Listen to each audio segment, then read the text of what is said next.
Healthy Conversations is made possible through a grant from the William L. and Ruth T. Pendleton Memorial Fund.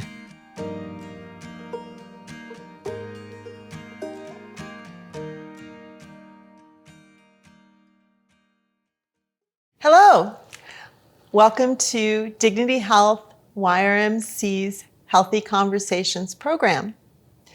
My name is Cheryl Van Demark, and I am a physical therapist working with the Rehabilitation Center. And our topic today is tapping your inner resilience. So you might want to get a pencil or pen and a pad of paper to accompany you during this conversation, because I might ask you to jot a few things down. All right, so what I hope we accomplish today in this healthy conversation are the following points. First, I want to reassure you that you are a resilient human being already. It is an innate quality. We don't have to go outside of ourselves to try to acquire it.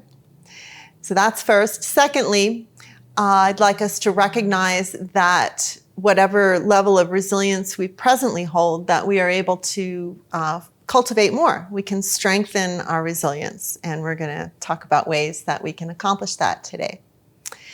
Then, based on this conversation about resilience, I'm hoping that you might be motivated to set a goal to improve your personal level of resilience. And then I want to reassure you that Dignity Health YRMC can help you support your goal if you need to turn to us as a resource. So we are going to explore this idea that humans are always complex. So resilience involves complexity. It's multifactorial, which gives us a lot of opportunity to play with what interests us to strengthen our resilience. So wordles are a fun way to represent broad topics. It's always good to define our language. So as you can see here, the American Psychological Association defines resilience as a process of adapting well in the face of adversity, trauma, tragedy, and significant sources of stress. And then more simply said, we can consider resiliency our ability to bounce back following an experience of any difficulty in our lives. We can promote our resilience in lots of ways. And this slide and the next slide are going to mention a number of ways. But before we dive into that, what I'd like you to do with your piece of paper is just take a moment and consider what life experiences you've already had where you've proven to yourself and others that you are a resilient person. You know, you could go way back in time, or it might be just something that you experienced last week. Anytime you've been able to triumph over a challenge, or get back up after you feel you've been set back a little bit, or even knocked flat. Okay, so what have you already experienced in your life that shows you that you possess this quality of resilience? And there may be a number of things that come to mind for you when you make these notes.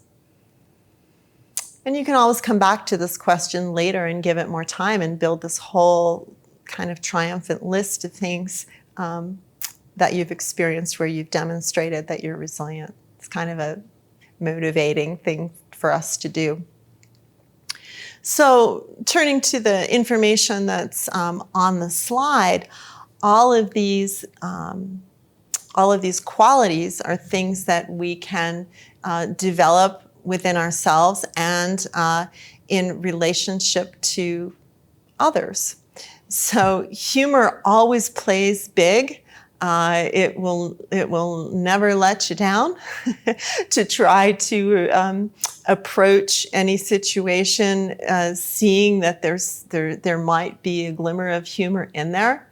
And it's always helpful to be able to take ourselves sometimes a bit less seriously, and it might open up a new way to look at a situation.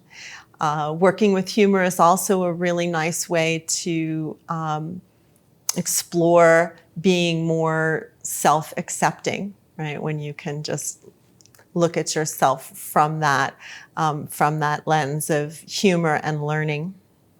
Approaching anything that we meet, any challenge that we meet with at least an intention, starting out of trying to bring an attitude of gratitude and positivity to a situation, that also will never let us down.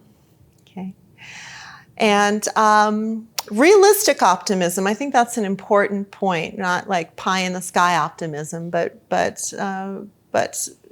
supporting our intention of positivity with a realistic view of what our challenges are. Okay? So, I think we covered those. Now, there's lots more ways beyond what's even on these slides for us to talk about really like training our resilience muscle, if you will. Recognizing what things in our lives we are feeling a little fearful of, or feeling like we want to not look at those things now. It's good to at least know what they are, right? Facing what things we might feel some fear around. Checking in always with what our personal moral compass is, and trying to align our actions with that moral compass to the best of our ability. When we separate from that course on our moral compass, it's stressful for us. Tapping into one's possible religious foundation or spiritual foundation, if you hold one.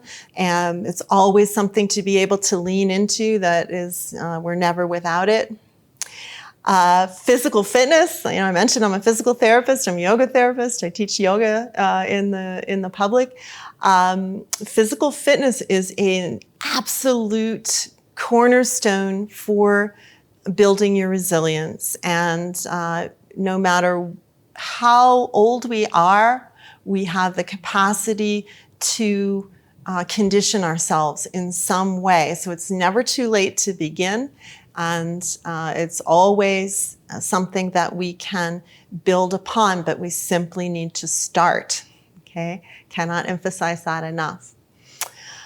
Mental fitness, working with this wonderful brain that we have, working with constantly learning and developing is an aspect that keeps our lives rich and gives us continued flexibility for problem solving and meeting challenges. So keeping learning at the forefront of our lives as we go through them, and this is an important aspect for training that resilience muscle. Meaning and purpose is directly connected with the previous mention of one's moral compass, and also with the alignment with our spirituality and religiosity. Those things are all companions as we go through our lives. So, similar to the idea that we are able to build resilience over our lifespan, it's very important that we acknowledge that things happen in our lifespan that can challenge our ability to build resilience, and in fact can deplete our innate reserve that we have of resilience. So this has been known in medicine for a few decades, but it has become more and more evident over time that how we come through time, the adversity that we may have experienced in our developmental years, as well as just how we have gone through schooling, how we have had access to healthcare or not access to healthcare, what kind of resources we have to feed ourselves, what our socioeconomic status is. All of these factors are potential forms of adversity if we are not able to essentially have our needs met. And when we don't have our needs met as a human being, it feels stressful. We register that in lots of different ways in our body systems, and that has long-term health consequences for us. So if you are someone who seems to be constantly meeting some kind of challenge or adversity, or you despite all your best efforts, you just can't seem to train that resilience muscle, it's important to take a compassionate perspective back on what have you already been through that has brought you to this point in time. And that is an important conversation for you to have with your primary care providers, so they know the you that's been as well as the you that is sitting before them right now, because it all has an impact on our health and resilience. Okay? Resilience can go up and go down. Resilience is very much reflected in the power of our immune function. So the more you train resilience, the more benefit there is to your immune function. It just seems to make sense. So know that investing in more self-care and building resilience will have a positive impact on your general immune status. Okay, they go hand in hand. So to that end, we have all been through a heck of a 2020 and 2021 in relationship to challenges and adversity, as we all figure out globally what it takes to successfully come through a pandemic. So if you're feeling rattled, you're not alone. Anxiety is up in all age groups in this country. We are social creatures, and we rely on social interaction and social support for our health.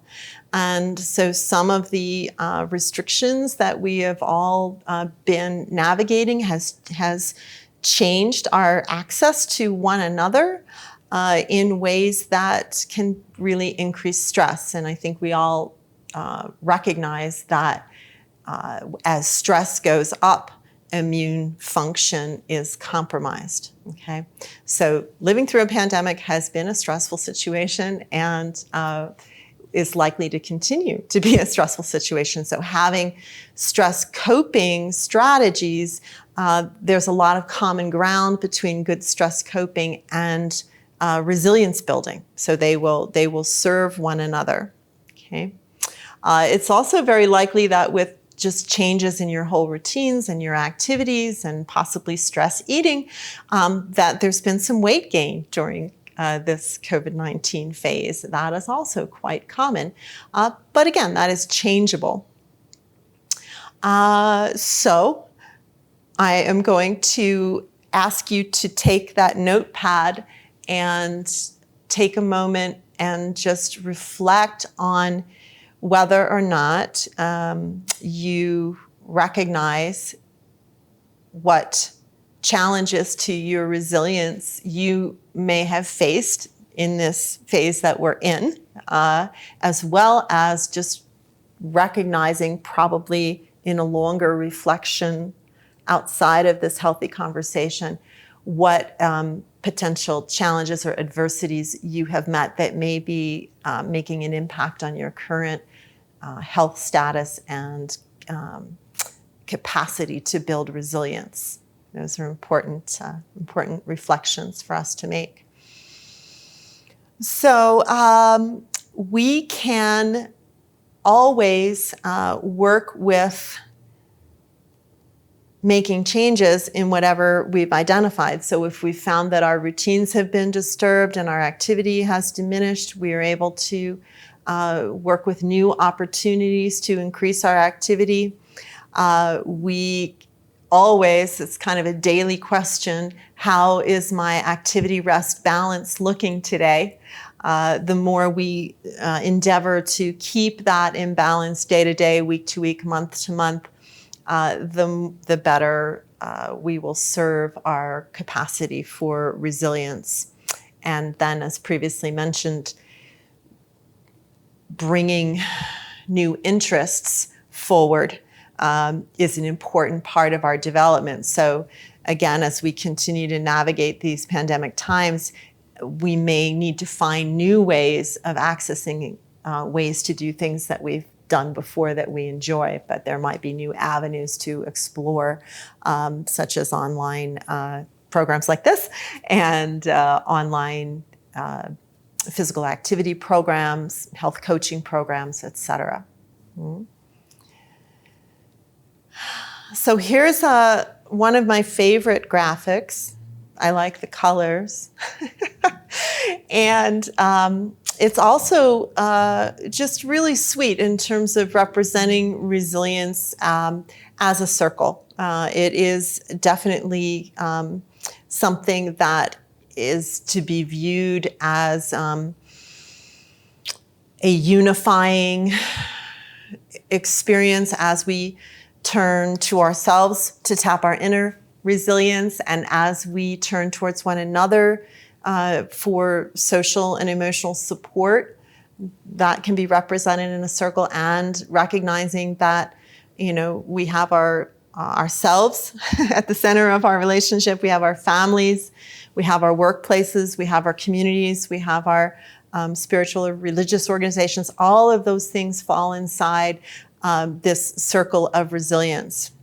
So additional questions for you to explore are represented on this graphic for you to take some time and write about or draw pictures about. Just some way to spend some time with yourself to explore these different facets in the graphic. What does my self-care look like? Who else besides me is on my healthcare team? You're the most important person. Who else is on my team? What new resources do I need to try to find in my community? And how can I put that together maybe into a format where I can begin to set some goals for myself in these different arenas? So I'm going to encourage you to write a goal, and there's a couple formats that you can use for goal writing. SMART goals is pretty standard in various settings. So specific means specific. So rather than like, I'm going to eat better, it might be something like, I'm going to include greens, dark leafy greens in at least one meal a day. That would be specific rather than I'm just going to eat better. It's measurable. Well, how often are you going to eat those greens? Is it just going to stay at one meal? Are you going to change that over time? Are you going to track whether you did it or not? That type of thing. Is it measurable? Any goal we set needs to be achievable, and we have to actually want to do it. Okay. Results oriented. That's how one way that we stay motivated is to really fully understand the results and the benefits of what you're doing, and keep that in the forefront of your mind. Like, I'm doing this to change this so that I'll feel this way and then be able to behave or act or experience these things. That's what results oriented means. And time bounded means like, when are you going to start? It was like, not eventually, like, give yourself a date. Okay. That is a really helpful structure for goal setting of any kind, really in any setting. I also like this, WISE goals. Nothing happens unless we're willing to do it. So that's the big W. You have to, these goals need to come from your heart. They need to be things that you are interested in, not something that someone else told you should do. So you need to be willing, and it needs to be inspiring. That's how we stay connected to the pursuit of the goal. You're truly inspired by it. It's always helpful when we connect the achievement of a goal for us to how that will also serve others, either others in your family or others in your workspace, because again, we are social creatures. We don't live on islands. So when we help ourselves, we also help those immediately around us. And then it's always nice when a goal is very it's like meaty. You know what it's going to feel like. Like, what will I experience when I achieve this goal? Okay. For example, if it's something activity related, like I'll experience being able to, walk up to this vantage point to enjoy this vista, and imagine either past times that you've done that, or just make it as experiential as possible so that you feel that connection to what it's like to actually have that goal achieved. Okay, that's an important motivator. So, as I said in the beginning of this presentation, once you set a goal, it's really nice to have support. So Dignity Health YRMC has a lot of ways to support you, besides, again, sharing your goals with your health professionals so that they know what's on your agenda and might have some suggestions. We are here, the physical medicine rehab service for YRMC. This is what we do. We help people rehabilitate or rehome this body-mind that we are all moving through the world in. So we have lots of ways to do that at the rehab center. The Pendleton Center is also a wellness center, so we have lots of fitness programs, silver sneakers programs. We can do remote Zooming fitness programs if you're not feeling like you want to come out into a group fitness setting at this time. So there is an option for everyone. And then massage. Massage is a wonderful thing for self-care. And massage is known to also help boost our immune function. So massage services are available through Dignity Health YRMC, Pendleton Center, Wellness Center as well. Lastly, chronic pain is something that compromises our resilience. It's very stressful to live in chronic pain. We have a chronic pain self-care program. I am the facilitator for that program. So if you fall into the category of 2/3 of adults over 60 living with chronic pain, please talk to your health professional about a referral into our self-care program. As part of this program, resilience, building resilience, training in resilience is a cornerstone of that program so that we can better equip ourselves to meet the challenges that go with having chronic pain.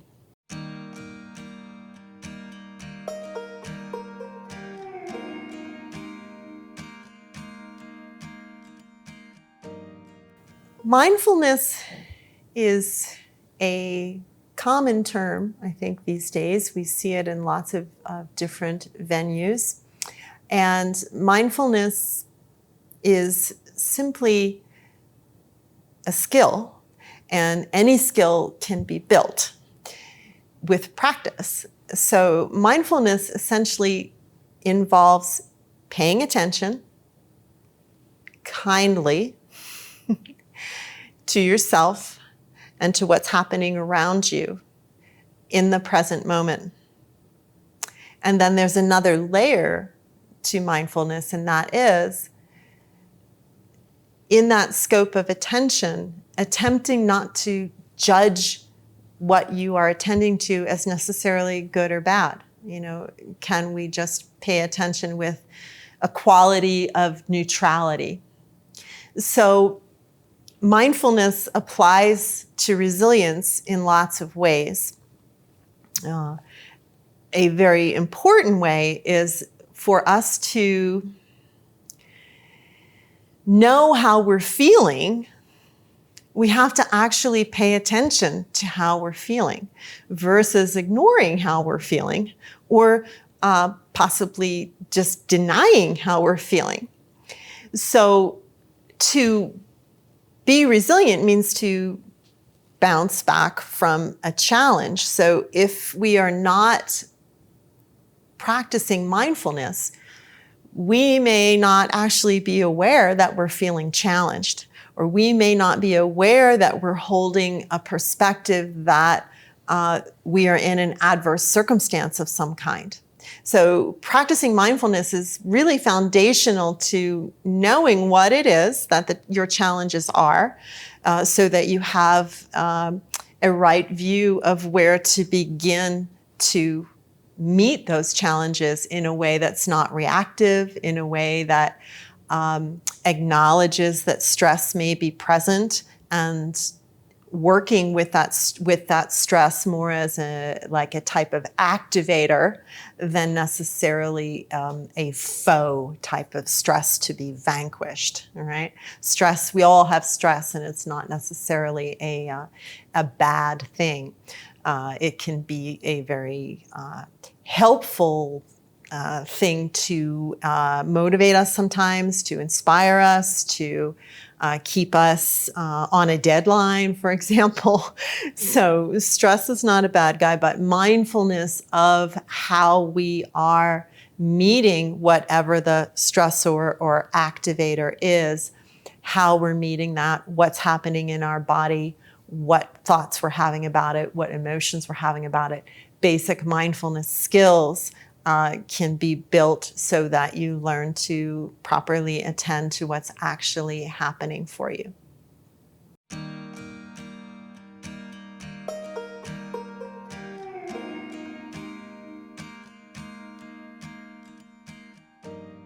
Sleep quality is a very important aspect of our health status.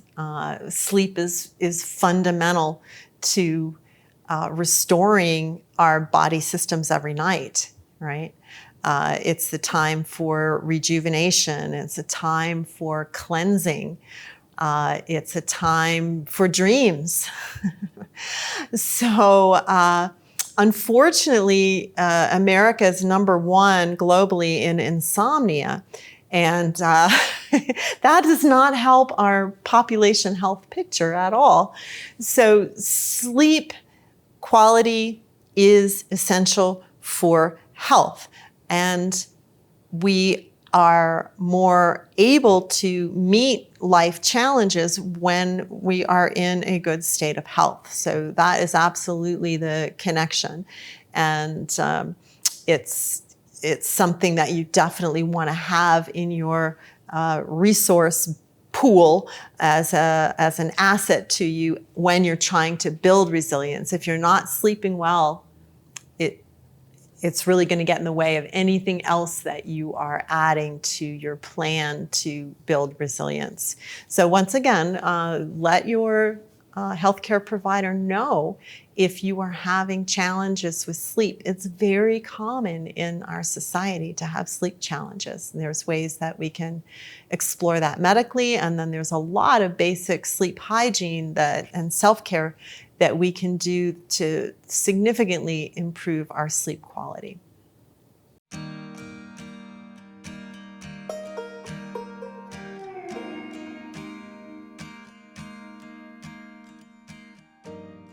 Resilience, like most things, has its opposite.